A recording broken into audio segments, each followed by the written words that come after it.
बच्चों दूसरा मेथड जो है एल्किल हैलाइड बनाने की विधियों में जो दूसरा मेथड है वो है, पहला कौन सा था, फ्रॉम एल्केन, ठीक है। अब दूसरा मेथड कौन सा है, from alkene, from alkene. Alkene से हम किस तरह से बना सकते हैं, एल्कीन से हम किस तरह से बना सकते हैं। एल्कीन मान लेते हैं RCH double bond CH2। Alkene की रिएक्शन हम जब क्लोरीन ब्रोमीन आयोडीन से करवाते हैं तो क्या होता है, की रिएक्शन जब हम हाइड्रोजन एसिड HCl है, HBr है या HR, इसको हम शॉर्ट में लिखते हैं HX, इसको हम बोलते हैं हाइड्रोजन एसिड। क्या बोलते हैं इसको, हाइड्रोजन एसिड। तो जब एल्कीन की रिएक्शन हम HCl HBr या HI या शॉर्ट में हम बोले HX, X की जगह पर हम I रख सकते हैं, Br रख सकते हैं और Cl रख सकते हैं, इनको हम बोलते हैं हाइड्रोजन एसिड। एल्कीन पर हाइड्रोजन एसिड के योग से, एल्कीन पर हाइड्रोजन एसिड यानी कि HCl HBr HI के योग से हमको एल्किल हैलाइड मिलते हैं। जैसे यहाँ पर ये कोई एल्कीन है और इसके ऊपर हमने HBr के योग करवाया, इसका HBr का इसके ऊपर हमने योग करवाया तो हमको मिल जाएगा RCH, इसके ऊपर यहाँ Br लग जाएगा और ये हो जाएगा CH2 तो यहाँ पर था ही और एक हाइड्रोजन लग जाएगा तो क्या हो जाएगा, CH3 हो जाएगा। तो ये क्या बन गया, ये बन गया एल्किल हैलाइड या हैलो एल्केन बोले या एल्किल हैलाइड बोले हैं, ठीक है।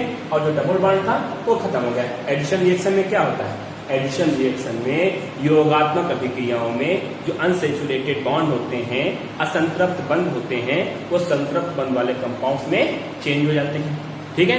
तो यहाँ पर क्या हो रहा है, ये एल्कीन से डबल बॉन्ड क्या हो गया, खत्म हो गया और ये हमको एल्किल हैलाइड मिल गया। फॉर एग्जाम्पल यहाँ पर हम लेते हैं CH2 और डबल बॉन्ड CH2, ये इथीन है, इथाइलिन या इथीन, इस पर हमने HBr का योग करवाया,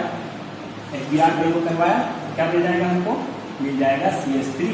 यहाँ से हाइड्रोजन लेकर यहाँ पर लगा दिया तो CH3 सिंगल बॉन्ड क्या हो जाएगा, CH2 हो जाएगा और क्या हो जाएगा Br, तो ये क्या हो जाएगा, एथिल ब्रोमाइड, क्या हो जाएगा, ये एथिल ब्रोमाइड हो जाएगा, ठीक है। इतनी बात भैया आप लोगों को समझ में आ रही सबको। अच्छा, तो अब यहाँ पर एक चीज हम यहाँ पर और समझ रहे हैं कि जैसे मान लो ये हो रहा है, अब यहाँ पर अगर असम्मित एल्कीन है, कैसी एल्कीन है, असम्मित। देखो एल्कीन दो तरह की होती है, सम्मित या असम्मित। अगर सम्मित है, सम्मित का मतलब कि जैसे एग्जांपल दे रहे हैं, जैसे लिखा हुआ है CH3 single bond CH double bond CH single bond CH3 और एक एल्कीन लिखी हुई है CH3 single bond CH double bond CH2, ठीक है। ये जो एल्कीन है इसको हम डबल बॉन्ड से दो बराबर भागों में काट सकते हैं, नहीं काट सकते, जैसा ईंधन है वैसा ही ईंधन है कि नहीं, CH3CH इधर भी CH3CH, जैसा ईंधन वैसा ईंधन। तो ये एल्कीन कैसी हो जाएगी, सम्मित हो जाएगी। अब इस एल्कीन को देखें हम, इसको क्या दो बराबर भागों में बांट सकते हैं, बांट के देखो, यहाँ से दो बराबर भागों में बांटे तो इधर क्या है CH3CH और इधर क्या है CH2, तो दो बराबर भागों में हम नहीं बांट सकते हैं, ठीक है। तो ये सम्मित एल्कीन है और ये असम्मित एल्कीन है। अगर सम्मित एल्कीन है तो कोई दिक्कत नहीं, लेकिन अगर असम्मित एल्कीन है, ठीक है, जैसे ये वाली, तो क्या होगा, एक यहाँ पर नियम लगेगा, असम्मित एल्कीन के ऊपर HX का योग जो होता है वो मार्कोनी-काफ नियम के अनुसार होता है। किसके अनुसार होता है, मार्कोनी-काफ नियम के अनुसार होता है। मार्कोनी-काफ का नियम लास्ट ईयर हमने हाइड्रोकार्बन वाले चैप्टर में हमने आपको बताया था, पढ़ाया था नहीं बताया था, कुछ याद आ रहा है, मार्कोनी-काफ का नियम नहीं याद आ रहा है, फिर से हम बताए दे रहे हैं। मार्कोनी ऐसे है तो बहुत कुछ कि मार्कोनी-काफ का नियम जो है वो इस कंपाउंड बनेगा जो सबसे ज्यादा स्टेबल होगा, उधर इतना हम उधर नहीं जाते हैं। बस सिंपल सी चीज ये समझो कि जब किसी असम्मित एल्कीन पर किसी असम्मित अभिकर्मक का योग, जैसे ये HBr है तो ये असम्मित है कि नहीं, क्या इसको हम दो बराबर भागों में बांट सकते हैं, नहीं बांट सकते हैं। अब जैसे हम कहें Br2, क्या इसको दो बराबर भागों में बांट सकते हैं, ठीक है, तो ये असम्मित है, ये कैसे असम्मित है? तो जब किसी असम्मित एल्कीन के ऊपर असम्मित अभिकर्मक का योग हो रहा हो तो जो निगेटिव पार्ट है, उस अभिकर्मक का जो निगेटिव पार्ट है वो कार्बन कार्बन डबल बॉन्ड के उस कार्बन पर जुड़ता है जिसके ऊपर हाइड्रोजन परमाणुओं की संख्या न्यूनतम होती है, कम होती है।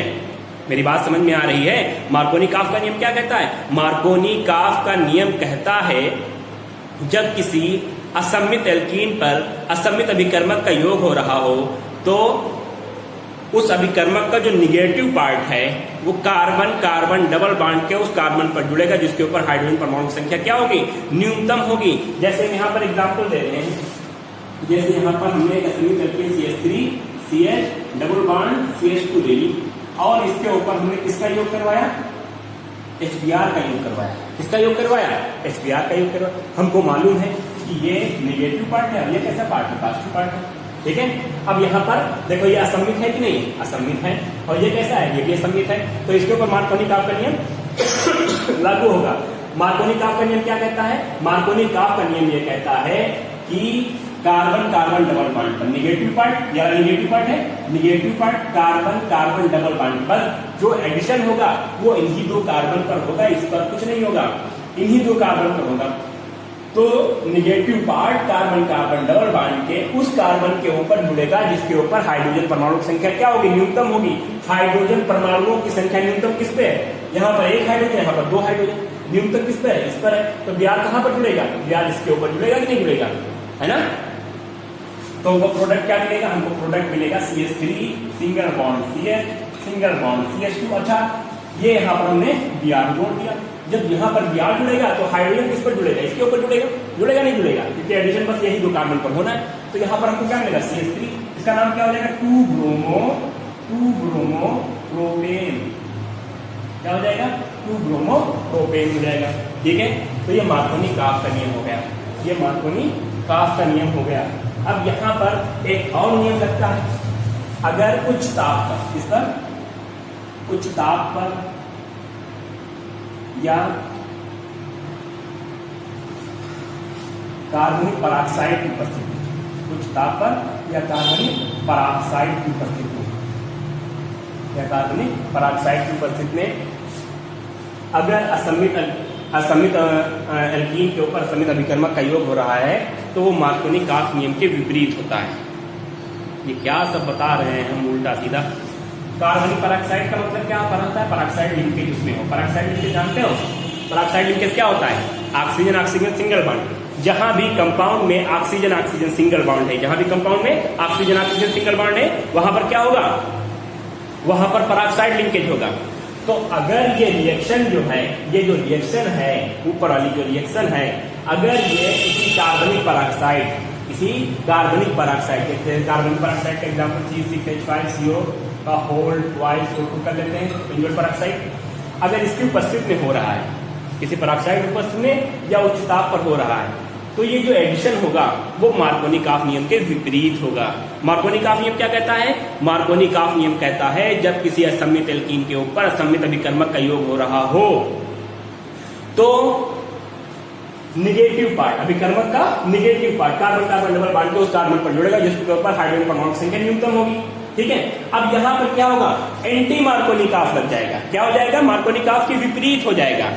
ठीक है, कि पराक्साइड की उपस्थिति में जब किसी असम्मित एल्कीन पर असम्मित अभिकर्मक का योग हो रहा हो तो carbon carbon double bond, negative part carbon carbon double bond के उस कार्बन पर जुड़ेगा जिसके ऊपर हाइड्रोजन परमाणु संख्या न्यूनतम नहीं अधिकतम हो जाए।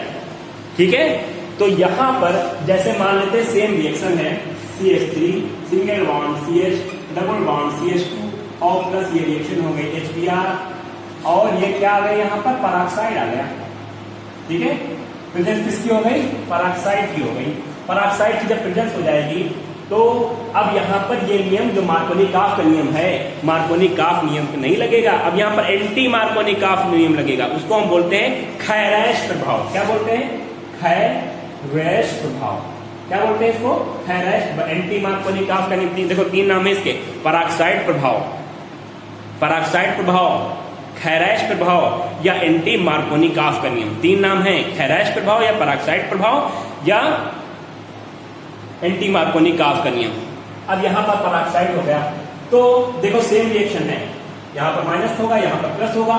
अगर ये रिएक्शन पेरोक्साइड के बगैर हो रहे थे तो हमको ये मिल रहा था, लेकिन अब देखो यहाँ पर मार्कोनी काफ विपरीत हो जाएगा, तो ये हो जाएगा CH3 negative part carbon carbon double bond को उस कार्बन पर जाएगा जिसके ऊपर हाइड्रोजन परमाणु संख्या अधिकतम होगी।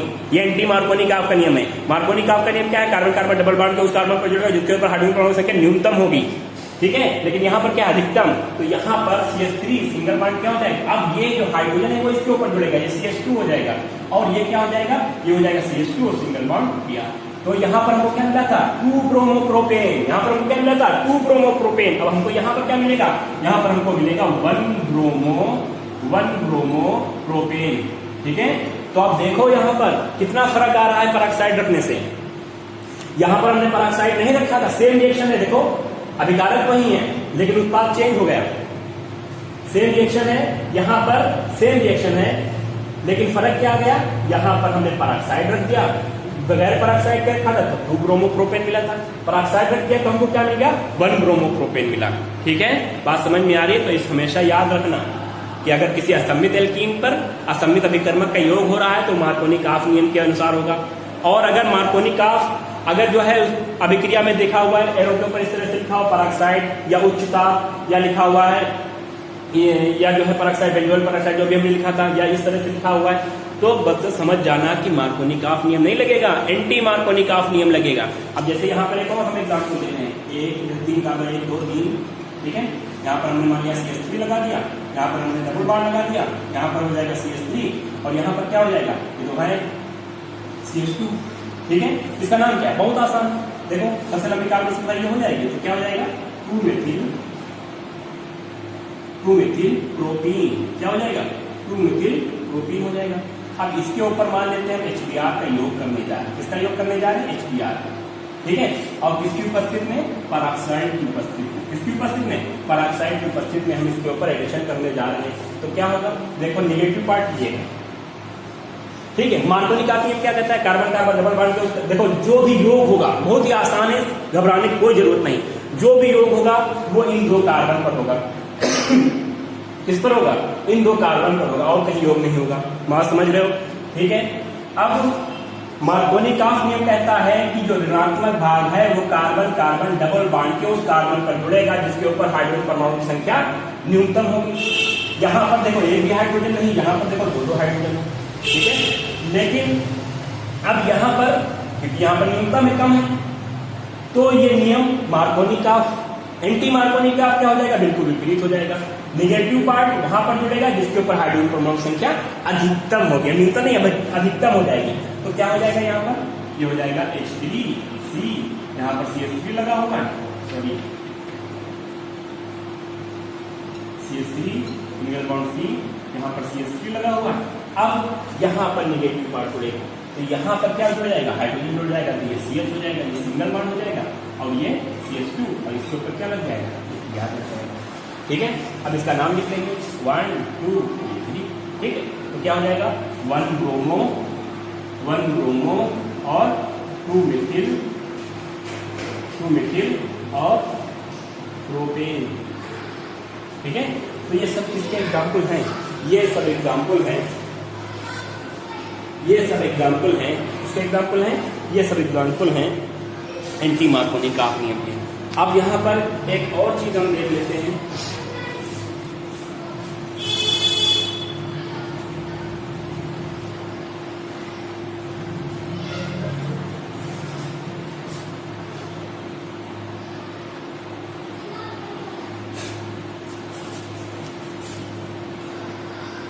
Allylic substitution. अब ये एलाइलिक सब्स्टिट्यूशन क्या चीज है? एलाइलिक सब्स्टिट्यूशन क्या चीज है? एलाइलिक सब्स्टिट्यूशन को जानने से पहले हम एक चीज और जाने कि एलाइल ग्रुप एलाइल का क्या होता है। देखो ये CH और डबल बॉन्ड CH2, ठीक। फिर उसके बाद ये CH3। अच्छा ऐसे थोड़ा सा और समझ लेते हैं, ये कार्बन और ये कार्बन। डबल बॉन्ड से जो कार्बन होते हैं, ठीक है, किसी चैन में, किसी भी कार्बनिक चैन में कार्बन कार्बन डबल बॉन्ड, से जो कार्बन जुड़े हों उसके नेक्स्ट वाला कार्बन।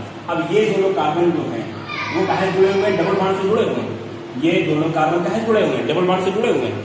ठीक, अब इनके नेक्स्ट वाला कार्बन कौन हो जाएगा, ये। ठीक है, तो ये जो कार्बन होगा वो कहलाएगा एलाइलिक कार्बन। एलाइलिक कार्बन, ये कार्बन क्या कहलाएगा, एलाइलिक कार्बन कहलाएगा। ये कार्बन कहलाएगा एलाइलिक कार्बन। बात समझ में आ रही? किसी भी कार्बनिक चैन में, किसी भी कार्बन की चैन में carbon carbon double bond, carbon carbon double bond, उसके नेक्स्ट वाला कार्बन जो है वो एलाइलिक कार्बन कहलाएगा। और एलाइलिक कार्बन पर जो हाइड्रोजन लगे होंगे वो एलाइलिक हाइड्रोजन कहलाएंगे। ठीक है, तो जब क्लोरीन को या ब्रोमीन को, जैसे यहाँ पर हम बात कर रहे हैं, इसी की बात कर लेते हैं, सी डबल बॉन्ड सी, यहाँ पर हाइड्रोजन लगा, ये हाइड्रोजन लगा, ये हाइड्रोजन लगा, ये हाइड्रोजन लगा, ये हाइड्रोजन लगा, ये हाइड्रोजन लगा। ठीक है, ये वाला carbon, carbon carbon double bond, इसके नेक्स्ट वाला कार्बन कौन सा, ये वाला। ये कैसा carbon, allylic carbon. Allylic carbon के ऊपर जो हाइड्रोजन, एलाइलिक हाइड्रोजन। अब जब हम इसकी रिएक्शन Cl2 या Br2 से करवाते हैं, इससे करवाते हैं Cl2 या Br2 से करवाते हैं हाई टेम्परेचर पर। ठीक है, किस पर, हाई टेम्परेचर पर, बहुत ज्यादा उच्च ताप पर। जैसे मान लेते हैं यहाँ पर ये टेम्परेचर होगा 775 केल्विन। ठीक है, तो इसके जब वो उच्च ताप पर करवाते हैं तब क्या होता है, ये जो एलाइलिक हाइड्रोजन है, देखो यहाँ पर 3 एलाइलिक हाइड्रोजन है, 3 एलाइलिक हाइड्रोजन में से एक एलाइलिक हाइड्रोजन हट जाएगा। ठीक है, मान लेते हैं ये वाला हाइड्रोजन हट जाएगा और उसकी जगह क्या लग जाएगा, Cl लग जाएगा। तो ये क्या बन जाएगा, ये हो जाएगा CH और ये CH, फिर ये कार्बन, इसके ऊपर हाइड्रोजन लगा हुआ था, डबल बॉन्ड C, और ये H हो जाएगा, ये H हो जाएगा, और यहाँ पर क्या लग जाएगा, Cl लग जाएगा। और ये जो हाइड्रोजन होता है वो Cl के साथ मिलकर क्या बना लेगा, Cl बना लेगा। ये हो जाएगा एलिन क्लोराइड, एलिन क्लोराइड। ठीक है, तो इसको हम बोलते हैं एलाइलिक सब्स्टिट्यूशन। क्या बोलते हैं, एलाइलिक सब्स्टिट्यूशन। ठीक, तो एलाइलिक सब्स्टिट्यूशन को समझने से पहले हमको यह समझना चाहिए कि एलाइलिक होता क्या है। ठीक है, एलाइलिक कार्बन होता क्या है, जो कार्बन डबल बॉन्ड से जुड़े हुए हैं उसके अगला वाला कार्बन क्या कहलाता है, एलाइलिक कार्बन कहलाता है। एलाइलिक कार्बन के ऊपर जो हाइड्रोजन होते हैं वो एलाइलिक हाइड्रोजन कहलाते हैं।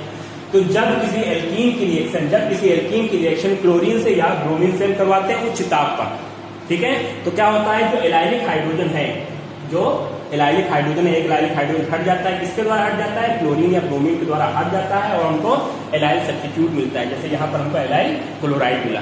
ठीक है, तो हमने आपको 2 विधियां पढ़ाई। एक हमने तो आपको पढ़ाई फ्रॉम एल्केन, और दूसरी विधि कौन सी पढ़ाई, दूसरी विधि हमने पढ़ाई आप फ्रॉम एल्कीन। ठीक है, तो इन दोनों विधियों को अच्छे से समझना है। ठीक है, बाकी अब नेक्स्ट पढ़ाई।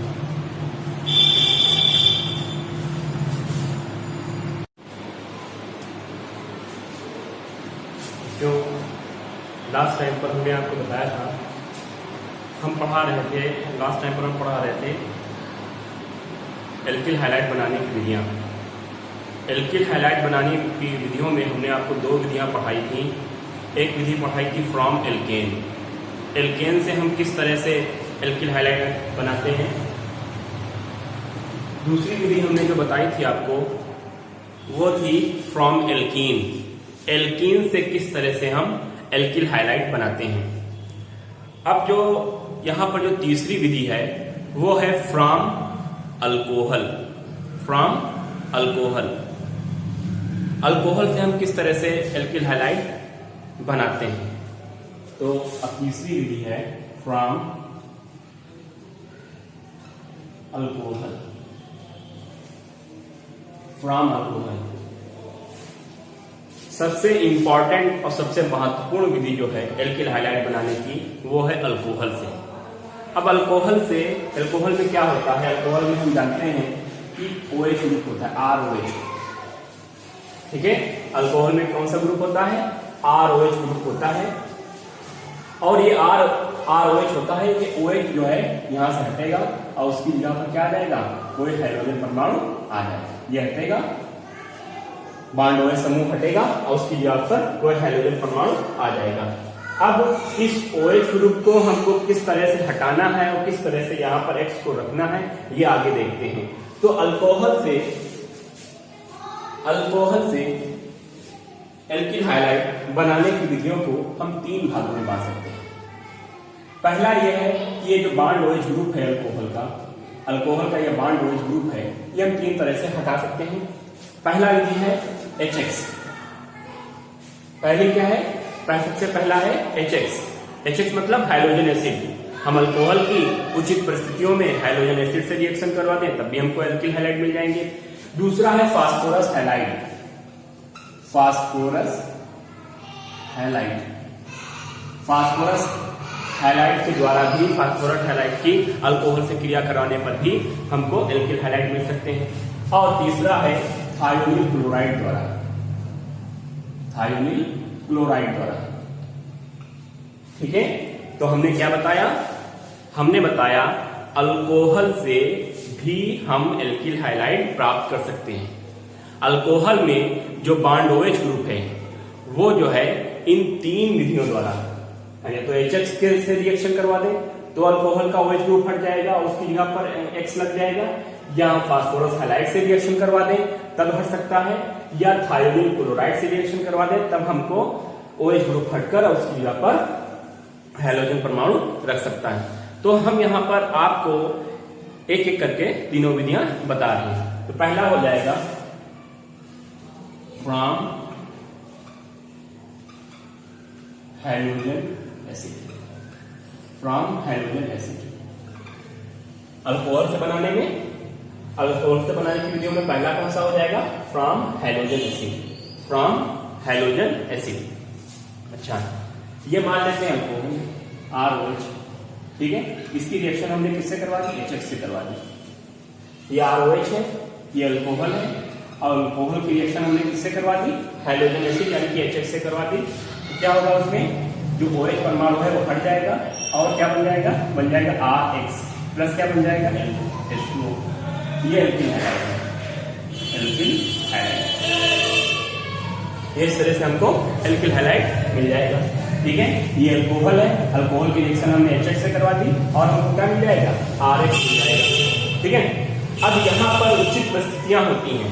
हमको अगर एल्किल क्लोराइड प्राप्त करना है तो उसके लिए अलग परिस्थितियां होंगी, अगर हमको एल्किल ब्रोमाइड प्राप्त करना है तो उसके लिए अलग परिस्थितियां होंगी, और अगर हमको एल्किल आयोडाइड प्राप्त करना है तो उसके लिए अलग परिस्थितियां होंगी। हम एक एक करके यहाँ पर परिस्थितियां सब बताते जा रहे हैं। तो पहला हम मान लेते हैं कि हमको एल्किल क्लोराइड यानी कि क्लोरो एल्केन प्राप्त करना है। क्या प्राप्त करना है? Chloro alkane. सबसे पहले हम क्या बताने जा रहे हैं कि हमको क्लोरो एल्केन प्राप्त करना है। क्लोरो एल्केन एक चीज होती है Lucas reagent. Lucas reagent, Lucas reagent HCl और ZnCl2, HCl और ZnCl2 का जो मिक्सचर है वो कहलाता है ल्यूकास रिएजेंट। तो जब हम अल्कोहल की रिएक्शन ल्यूकास रिएजेंट से करवाते हैं, अल्कोहल की रिएक्शन किससे करवाते हैं? अल्कोहल की रिएक्शन, किसी भी अल्कोहल की रिएक्शन जब हम ल्यूकास रिएजेंट से करवाते हैं तो हमको क्या मिल जाता है? एल्किल क्लोराइड मिल जाता है, या फिर क्लोरो एल्केन हमको मिल जाता है। अब Lucas reagent HCl plus ZnCl2 होता है, HCl से रिएक्शन होती है और ZnCl2 की क्या होती है? उपस्थिति होती है। रिएक्शन होगी तो क्या बन जाएगा? RCl बन जाएगा और प्लस क्या बन जाएगा? OH, और H क्या बन जाएगा? H2O बन जाएगा। तो इस तरह से हमको एल्किल क्लोराइड मिल जाएंगे, एल्किल क्लोराइड मिल जाएंगे। मान लेते हैं हम यहाँ पर एक एल्किल क्लोराइड एग्जाम्पल मान लेते हैं। R बराबर हमने C2H5, R बराबर क्या रखा? C2H5 रखा, और ये OH और HCl से हमने रिएक्शन करवा दी। उपस्थित किसकी है? ZnCl2 की। तो क्या बन जाएगा? बन जाएगा C2H5 और Cl प्लस क्या बन जाएगा? H2O, ठीक है। तो ये एथिल अल्कोहल है, एथेनॉल, एथिल अल्कोहल। और ये हमको क्या मिल गया? ये हमको मिल गया एथिल क्लोराइड मिल गया, ठीक है। ये एथिल क्लोराइड कैसा है? प्राइमरी अल्कोहल हमने यूज किया तो हमको प्राइमरी एल्किल क्लोराइड मिल गया। इसी तरीके से मान लेते हैं हम यूज कर रहे हैं CH3 सिंगल बॉन्ड CH, इसके ऊपर OH लगा हुआ है, यहाँ पर CH3 लगा हुआ है। ये क्या है? 2-प्रोपेनॉल। क्या है ये? 2-प्रोपेनॉल। इसकी रिएक्शन भी हम इसी तरीके से HCl से करवा दें ZnCl2 की उपस्थित में, तो हमको क्या मिल जाएगा? हमको मिल जाएगा CH3 सिंगल बॉन्ड CH और यहाँ पर Cl लग जाएगा, जहां पर OH लगा था वहीं पर Cl लग जाएगा, और ये CH3 और प्लस क्या मिल जाएगा? यहाँ से OH ले लो, यहाँ से H ले लो, क्या बन जाएगा? H2O बन जाएगा, ठीक है। तो ये क्या है? 2-क्लोरो ट्रूक्लोरोप्रोपेन।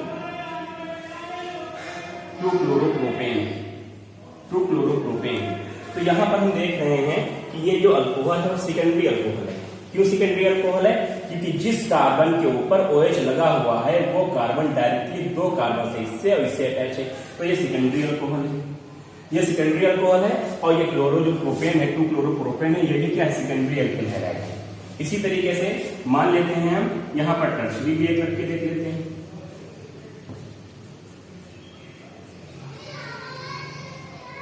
ये टर्शरी अल्कोहल, इसका नाम क्या है? इसका नाम है 2-मेथिल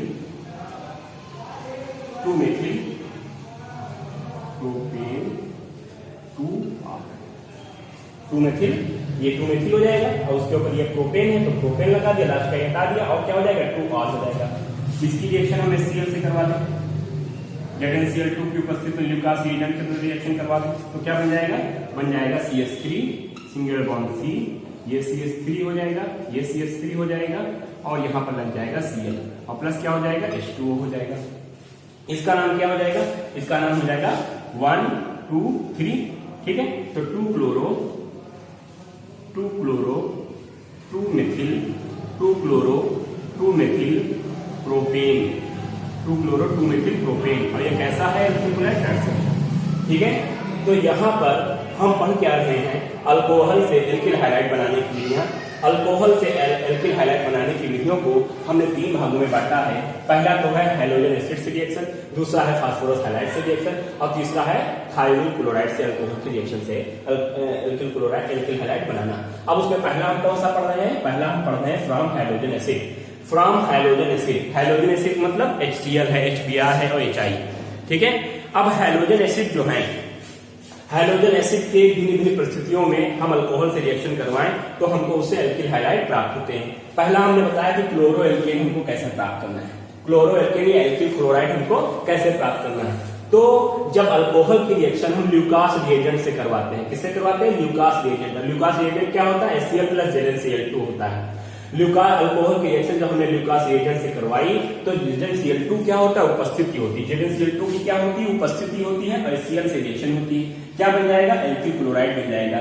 इसी तरीके से हमने यह एथिल क्लोराइड अल्कोहल का एग्जांपल यहाँ पर रखा, 2-प्रोपेनॉल का एग्जांपल करके यहाँ पर देखा और यहाँ पर 2-मेथिल प्रोपेनॉल का एग्जांपल करके देखा। तो यहाँ पर जिस तरह का हम अल्कोहल यूज करेंगे, प्राइमरी अल्कोहल यूज करेंगे तो प्राइमरी एल्किल क्लोराइड मिलेगा, सेकेंडरी अल्कोहल यूज करेंगे तो सेकेंडरी एल्किल क्लोराइड मिलेगा और टर्सरी अल्कोहल यूज करेंगे तो टर्सरी एल्किल क्लोराइड हमको मिलेगा।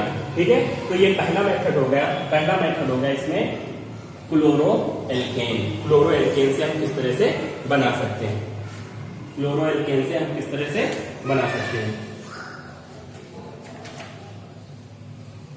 अब यहाँ पर हम देखने जा रहे हैं कि ब्रोमो एल्केन का निर्माण कैसे होता है। तो क्लोरो एल्केन का हो गया, अब हम देखेंगे ब्रोमो एल्केन का कैसे निर्माण होता है।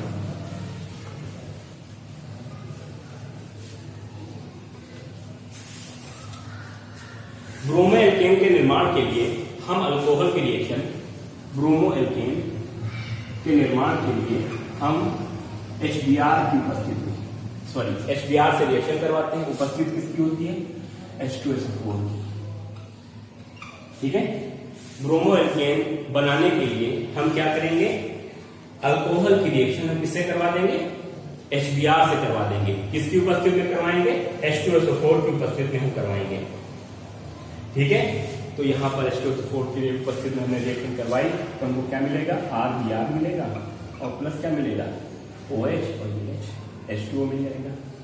तो इस तरह से हमको एल्किल ब्रोमाइड मिल गया यहाँ पर। और ये तो जानते हैं अल्कोहल है। R की कुछ वैल्यू रख ले, मान लेते हैं C2H5 हमने रख लिया, C2H5OH और प्लस क्या हो जाएगा? HBr हो जाएगा। कंसंट्रेट H2SO4 की उपस्थिति हो जाएगी और हमको क्या मिल जाएगा?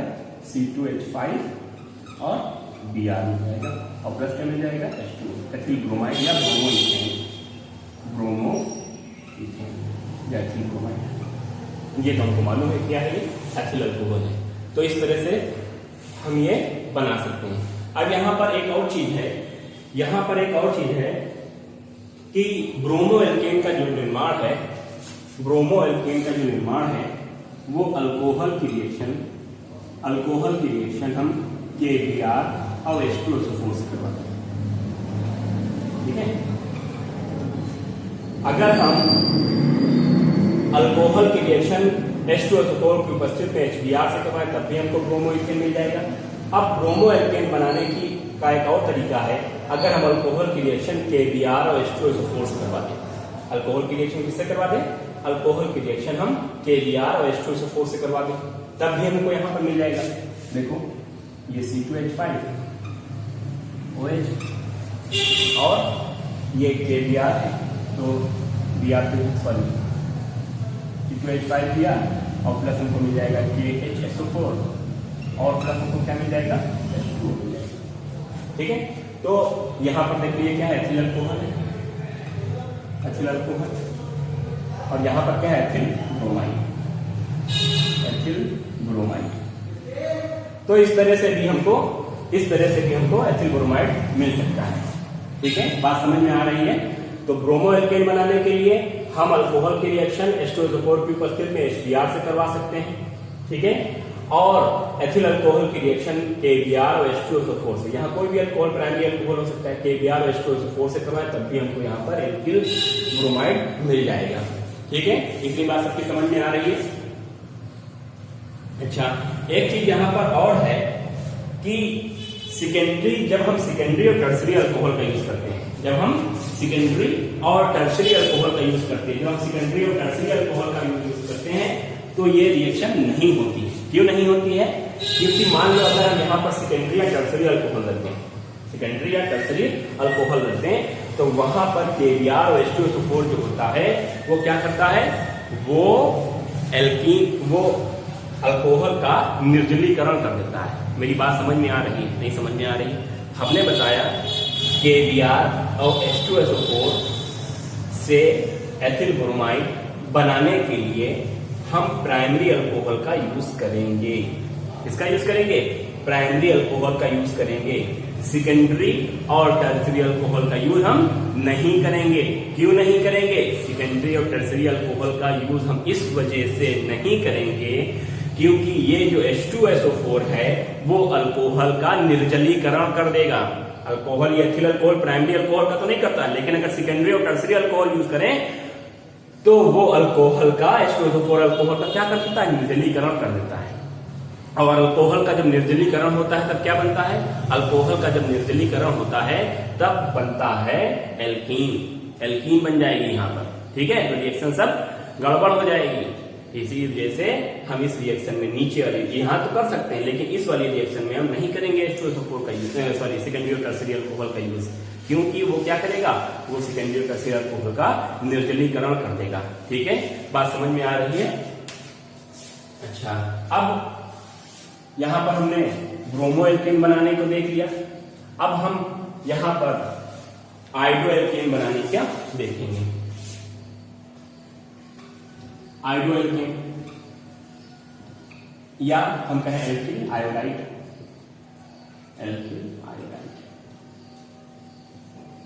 एल्किल आयोडाइड हम कैसे बनाएंगे? एल्किल आयोडाइड बनाने के लिए हम क्या करते हैं? अल्कोहल को HI के साथ गर्म कर देते हैं। अल्कोहल को हम HI के साथ गर्म कर देते हैं। तो जब हम अल्कोहल को HI के साथ गर्म करते हैं तो हमको बच्चों हमने क्या देखा? हमने ये देखा कि फ्रॉम आयोडो एल्केन। अब तक हमने देखा कि हम क्लोरो एल्केन कैसे बना रहे हैं और फिर ब्रोमो एल्केन कैसे बना रहे हैं। अब हम देख रहे थे आयोडो एल्केन या एल्किल आयोडाइड हम कैसे बना रहे हैं।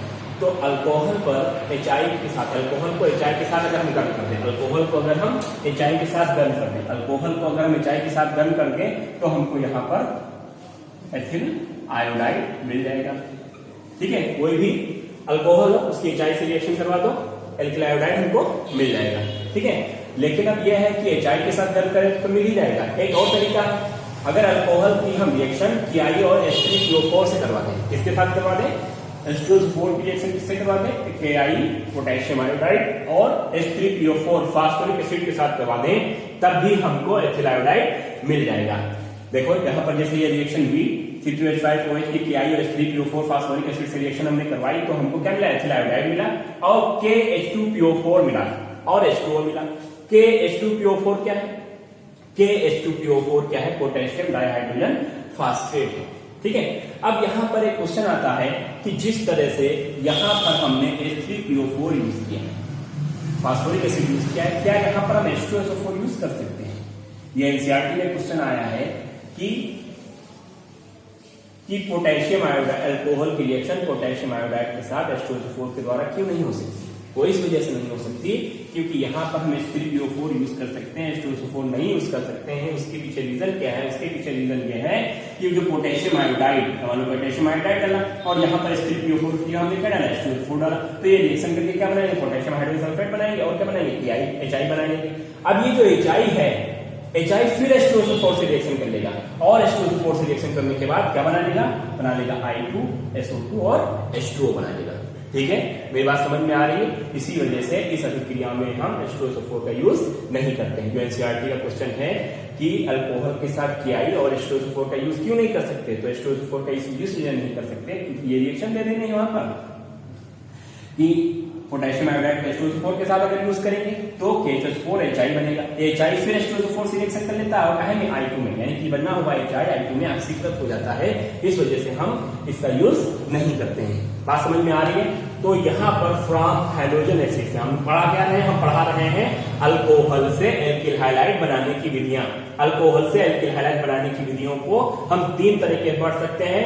पहला है कि फ्रॉम हैलोजन एसिड, अल्कोहल की रिएक्शन हैलोजन एसिड से करवा दें, तो हैलोजन एसिड से जो हम रिएक्शन कराएंगे तो अलग अलग कंडीशंस में अलग अलग तरह से हमको अल्कोहल मिलेगा। वो पिछले वीडियो में हमने पिछले ये सब बता चुके हैं।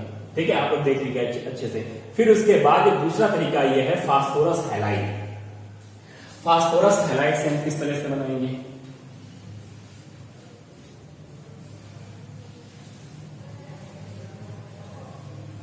फास्फोरस हैलाइड से हम किस तरह से हम बनाएंगे? देखो, फ्रॉम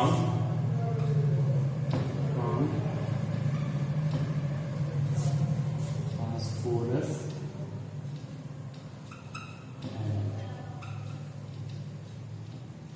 फास्फोरस हैलाइड।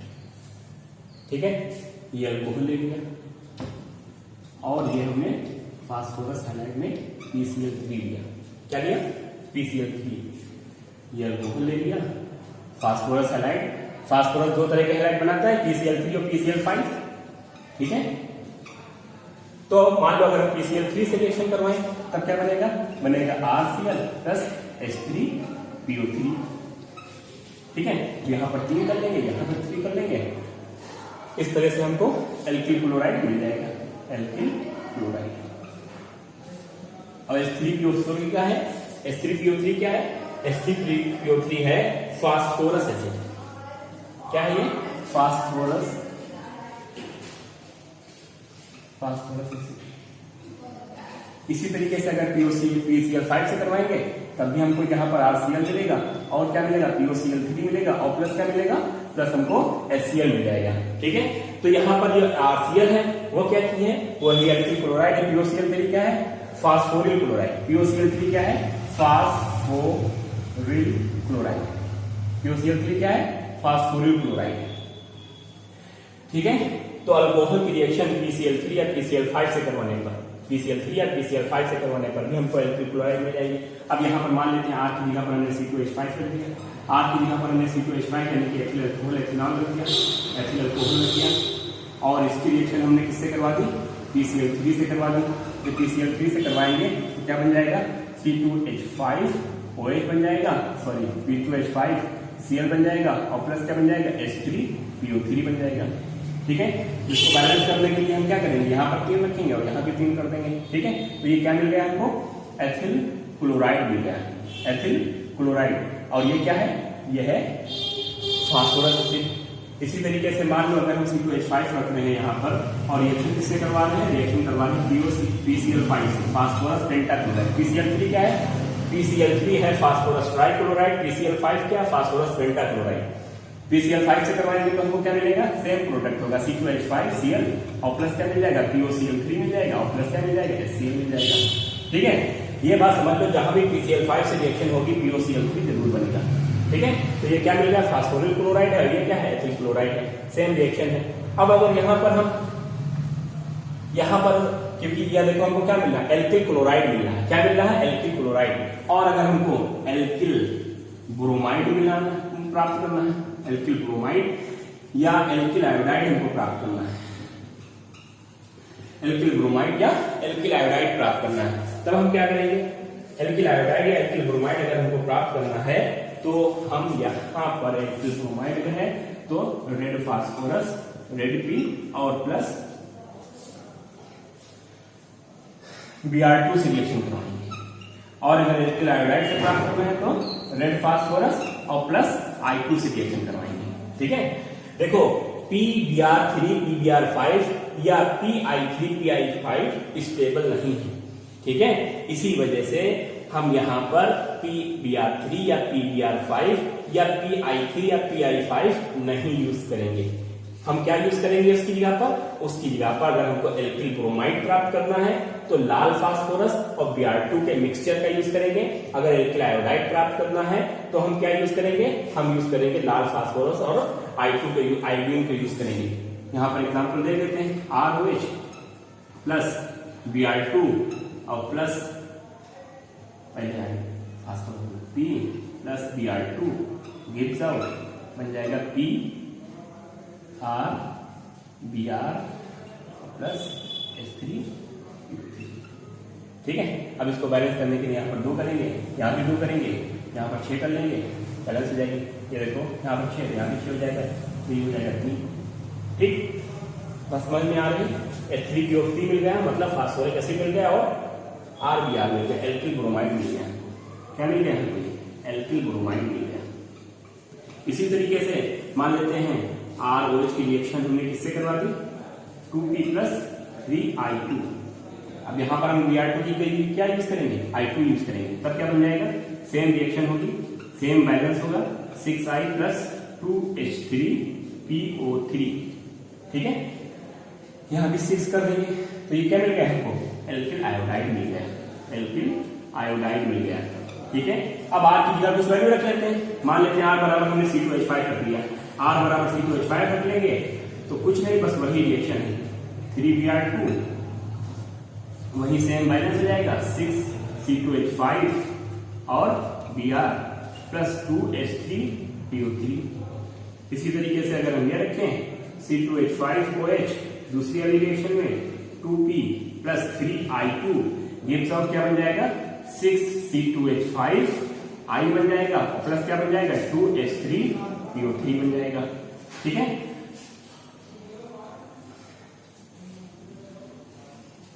ठीक है, बात समझ में आ रही। तो अल्कोहल बनाने की विधियों में हम क्या पढ़ रहे हैं, from alcohol sorry alkyl halide बनाने की विधियों में हम क्या पढ़ रहे हैं, फ्रॉम एल्किल अल्कोहल। अल्कोहल से बनाने के 3 तरीके हैं, पहले HX वाला ये हम बता चुके हैं, दूसरा है फास्फोरस हैलाइड से। फास्फोरस हैलाइड में PCl3 या PCl5 से अल्कोहल की रिएक्शन करवा दें तो हमको एल्किल क्लोराइड मिल जाएगा। लेकिन अगर हमको एल्किल ब्रोमाइड या एल्किल आयोडाइड हमको प्राप्त करना है, एल्किल ब्रोमाइड या एल्किल आयोडाइड प्राप्त करना है तो हम लाल फास्फोरस और Br2 का यूज करेंगे। एल्किल आयोडाइड प्राप्त करना है तो लाल फास्फोरस और I2 का यूज करेंगे। ठीक है, और हमको क्या मिल जाएगा, सेम रिएक्शन हमको यहाँ पर हो जाएगी। इस तरह से हमको फ्रॉम फास्फोरस हैलाइड से इस तरह से हमको एल्किल आयोडाइड मिल जाएंगे, एल्किल आयोडाइड या एल्किल ब्रोमाइड या एल्किल क्लोराइड मिल जाएंगे। अब यहां पर जो तीसरा है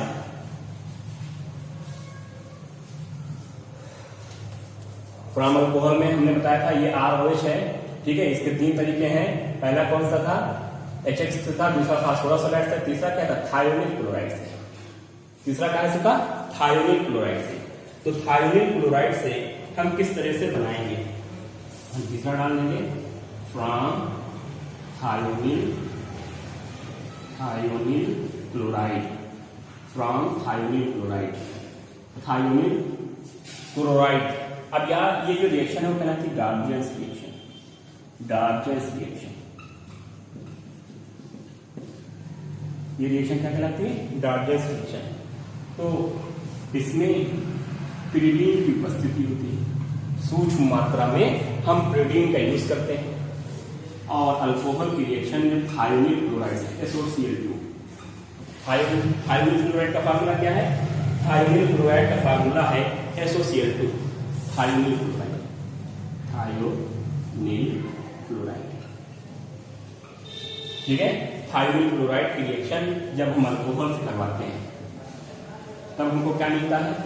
हमको मिल जाता है RCl प्लस HCl और प्लस SO2। ये हमको एल्किल क्लोराइड यहाँ पर मिल जाएगा, ठीक है। R की जगह पर वैल्यू कुछ रख लेते हैं। R की जगह पर हमने C2H5OH रख लिया, फिर अल्कोहल रख दिया, उसकी रिएक्शन थायोनिल क्लोराइड SOCl2 से करवा दी, तो क्या बन जाएगा? बन जाएगा C2H5Cl plus HCl plus sulphur dioxide SO2, ठीक है। तो ये हमको क्या मिल गया? ये हमको मिल गया एथिल क्लोराइड, ठीक है। तो ये थायोनिल क्लोराइड से है। इस रिएक्शन के द्वारा यहाँ पर क्लोराइड ही है, इस वजह से इस रिएक्शन के द्वारा हम केवल क्लोराइड ही बना सकते हैं, ब्रोमाइड या एल्किल ब्रोमाइड या एल्किल आयोडाइड नहीं बना सकते हैं। दूसरी बात यह है कि ये एल्किल क्लोराइड बनाने की बहुत ही इंपॉर्टेंट विधि है, क्योंकि इस विधि के द्वारा जो एल्किल क्लोराइड हमको मिलता है वो शुद्ध होता है, प्योर होता है। क्यों प्योर होता है? क्योंकि अशुद्धि के रूप में जो HCl और सल्फर डाइऑक्साइड हमको मिल रही है, अशुद्धि के रूप में जो सल्फर डाइऑक्साइड और HCl मिल रही है, ये गैस फॉर्म में। किस फॉर्म में है? ये देखो यहाँ पर एरो बना हुआ गैस का, गैस फॉर्म में है, और ये अपने आप की क्या होती है? मिक्सचर से बाहर निकलती जाती है, ठीक है। तो हमको इसके प्यूरिफिकेशन की बहुत ज्यादा जरूरत नहीं होती है, ठीक है। तो ये विधि बहुत ही इंपॉर्टेंट है। इस विधि को हम क्या बोलते हैं? डार्जेंस मेथड। कौन सा method? डार्जेंस method. Alkyl highlight, alkyl chloride बनाने की डार्जेंस मेथड होती है। और यह भी याद रखना है कि इस विधि के द्वारा हम एल्किल ब्रोमाइड या एल्किल आयोडाइड नहीं बना सकते हैं। क्यों नहीं बना सकते हैं? क्योंकि थायोनिल क्लोराइड है, थायोनिल ब्रोमाइड या थायोनिल आयोडाइड होता नहीं है, थायोनिल क्लोराइड ही होता है। क्योंकि क्लोराइड है तो हमको यहाँ पर Cl, यहाँ पर Cl है तो यहाँ पर Cl ही तो मिलेगा, ठीक है। तो ये बनाने की भी कौन सी विधि है? डार्जेंस मेथड है। अल्कोहल बनाने की, एल्किल हाइलाइट बनाने की डार्जेंस मेथड है, ठीक है। तो इस तरह से हमने एल्किल हाइलाइट बनाने की हमने 3 विधियां पढ़ी। पहली कौन सी विधि पढ़ी? From alkane. दूसरी विधि कौन सी पढ़ी? दूसरी विधि हमने पढ़ी फ्रॉम एल्कीन। बहुत ही इंपॉर्टेंट विधियां आई हैं। और तीसरी विधि हमने कौन सी पढ़ी? तीसरी विधि हमने पढ़ी फ्रॉम अल्कोहल, ठीक है। अच्छा, अब यहां पर एक चीज और हम बता दे रहे हैं। किसी बच्चे ने हमसे पूछा था कि असम्मित एल्कीन, असम्मित एल्कीन और असम्मित अभिकर्मक रिएजेंट क्या होते हैं? असम्मित एल्कीन क्या होती है? असम्मित अभिकर्मक क्या होते हैं? देखो, 2 चीजें होती हैं, सम्मित और असम्मित। अगर हम किसी चीज को 2 बराबर भागों में बांट पाए, अगर हम किसी चीज को 2 बराबर भागों में बांट पाए तो वो कैसा हो जाता है? सम्मित हो जाता है। और अगर किसी चीज को हम 2 बराबर भागों में ना बांट पाए तो वो कैसा हो जाएगा? असम्मित हो जाएगा। फॉर एग्जाम्पल, जैसे हमने कहा ये स्ट्रक्चर है, क्या इसको 20 से, ये कोई स्ट्रक्चर है, क्या इसको हम 20 से 2 बराबर भागों में बांट सकते हैं? यहां से 2 बराबर भागों में बांट सकते हैं, बिल्कुल बांट सकते हैं। अगर यहाँ 20 से हम काट दें तो ये कोई अगर आयत है तो 2 बराबर भागों में इसको बांट सकते हैं। मगर अगर मान लो कोई इस तरह से स्ट्रक्चर है ये, तो क्या इसको 2 बराबर भागों में बांट सकते हैं? नहीं बांट सकते। चाहे सिंगल से ले लो, 2 बराबर भागों में नहीं बांट सकते। तो अगर किसी वस्तु को हम 2 बराबर भागों में बांट पाए तो वो सम्मित, अगर 2 बराबर भागों में ना बांट पाए तो असम्मित। जैसे हम हैं, ठीक है, मानव शरीर है, क्या मानव शरीर को 2 बराबर भागों में बांट सकते हैं? बिल्कुल बांट सकते हैं। यहां से अगर इस तरह से कट लगाएं तो 2 बराबर भागों में बांट सकते हैं। तो मानव का शरीर कैसा होता है? सम्मित होता है। इसी तरीके से अगर अमीबा की बात करें, इस तरह से अगर अमीबा है, अमीबा की बात करें तो अमीबा का शरीर कैसा होता है? असम्मित होता है। तो अगर किसी अगर किसी एल्कीन को दो बराबर भागों में बांट पाए, अगर किसी एल्कीन को दो बराबर भागों में बांट पाए तो वो सम्मित, अगर दो बराबर भागों में न बांट पाए तो वो असम्मित। जैसे मान लो जैसे लिखा हुआ है CH3 सिंगल बॉन्ड CH और डबल बॉन्ड CH2, फिर यहां पर लिखा हुआ है CH2 डबल बॉन्ड CH2, ठीक है। फिर जैसे यहां पर लिखा हुआ है CH3 single bond CH double bond CH single bond CH3। अब ये एल्कीन जो है एथिलीन, क्या इसको दो बराबर भागों में बांट सकते हैं? बिल्कुल बांट सकते हैं। यहां से हम इसको दो बराबर भागों में बांट सकते हैं। तो ये एल्कीन कैसी है? ये एल्कीन सम्मित एल्कीन है। कैसी है? सिमेट्रिकल सम्मित एल्कीन है। ये एल्कीन है, क्या इस एल्कीन को हम दो बराबर भागों में बांट सकते हैं? नहीं बांट सकते। यहां से अगर हम दो बराबर भागों में डबल बॉन्ड से ही तो बांटेंगे, दो बराबर भागों में इसको हम नहीं बांट सकते। तो ये कैसी? असम्मित है। ये कैसी है? सम्मित सिमेट्रिकल। ये कैसे? एसिमेट्रिकल, असम्मित है। जैसे ये देखो, ये वाली एल्कीन है, क्या इसको दो बराबर भागों में बांट सकते हैं? बिल्कुल बांट सकते हैं। यहां से हम काट दें तो ये दो बराबर भागों में, देखो दो बराबर भाग हैं, तो यहां पर दो बराबर भागों में इसको हम बांट सकते हैं। तो ये कैसी एल्कीन है? ये भी सम्मित एल्कीन है। ये भी सम्मित है, ये भी सम्मित है, ये कैसी? असम्मित है। ठीक है, तो बात समझ में आ रही है कि डबल बॉन्ड से अगर किसी एल्कीन को दो बराबर भागों में बांट पाए तो वो सम्मित हो जाएगी, अगर दो बराबर भागों में ना बांट पाए तो वो असम्मित हो जाएगी। इसी तरीके से अभिकर्मक होते हैं। जैसे मान लो Br2 है, ठीक है, जैसे Br2 है, तो Br2 में क्या होगा? Br, ये सिंगल बॉन्ड Br। क्या इसको हम दो बराबर भागों में बांट सकते हैं? बांट सकते हैं। यहां से अगर काटे हम तो ये दो बराबर भागों में बट जाएगा। तो Br2 कैसी है? सम्मित है। Br2 कैसी है? सम्मित है। इसी तरीके से मान लो HBr है। क्या HBr को हम दो बराबर भागों में बांट सकते हैं? बांट सकते हैं। देखो HBr है, क्या इसको दो बराबर भागों में बांट सकते हैं? नहीं बांट सकते। किस तरह से बांटेंगे? अगर यहां बांटेंगे तो कहां आएगा? तो ये कैसी? असम्मित है। कैसी है? असम्मित। इसी तरीके से मान लो HOCl है, क्लोरोहाइड्रिन है, क्या इसको दो बराबर भागों में बांट सकते हैं? नहीं बांट सकते। तो ये क्या है? ये असम्मित है। ये असम्मित है, ये असम्मित है, ये लेकिन सम्मित है।